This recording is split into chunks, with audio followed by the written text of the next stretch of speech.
presented by Saran Films Hit।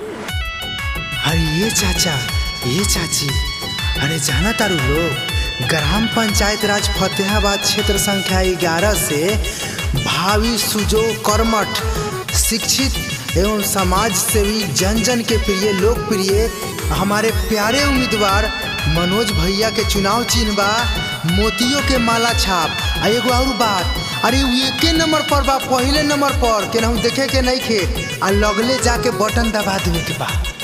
पहला number पर मोतियों के माला छाप पर आ मनोज भैया के ज्यादा से ज्यादा वोट दे के आ भारी से भारी मतों से विजयी बनावे के बा। जिंदाबाद जिंदाबाद मनोज पंडित जिंदाबाद जिंदाबाद जिंदाबाद मोदियों का माला जिंदाबाद। आपका नेता कैसा हो मनोज पंडित जैसा हो, जीतेंगे भाई जीतेंगे, मनोज पंडित जीतेंगे। पहला प्रथम में रही पहला स्थान हो, मोतियों के माला छाप हवे निशान हो। जिंदाबाद जिंदाबाद मनोज पंडित जिंदाबाद। पहला प्रथम में रही पहला स्थान हो, मोतियों के माला छाप न कर निशान हो।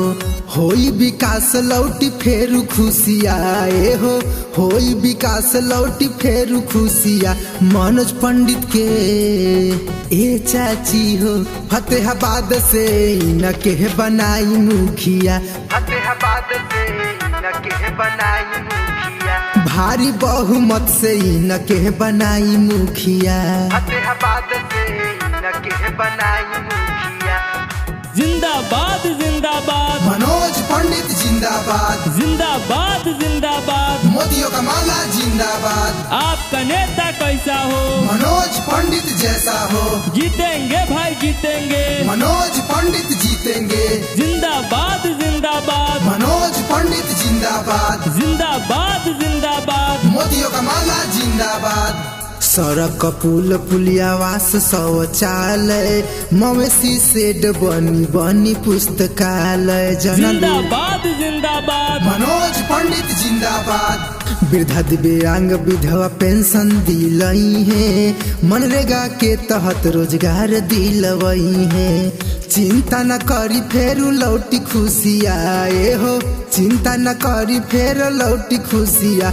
मनोज पंडित के ए चाची हो, मनोज पंडित के अब की बनाई मुखिया, फतेहाबाद से न के बनाई मुखिया, फतेहाबाद से न के बनाई मुखिया, फतेहाबाद से न के बनाई मुखिया।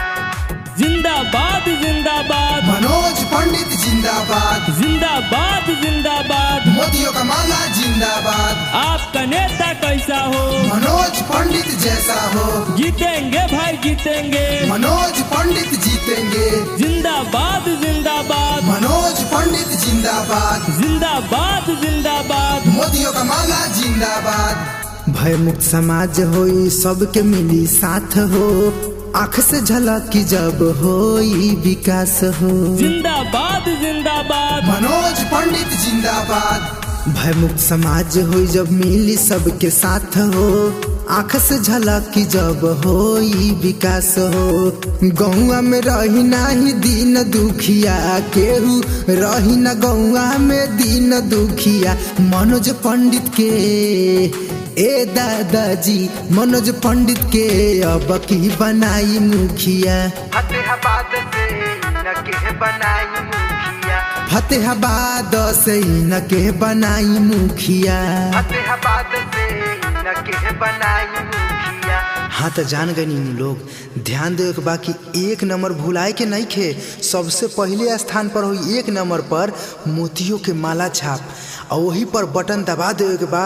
अब भारी से भारी बहुमत से मनोज पंडित जी के विजयी बनावे के बा, अपन एगो ग्राम के आदर्श पंचायत बनावे के बा। presented by Saran Films Hit।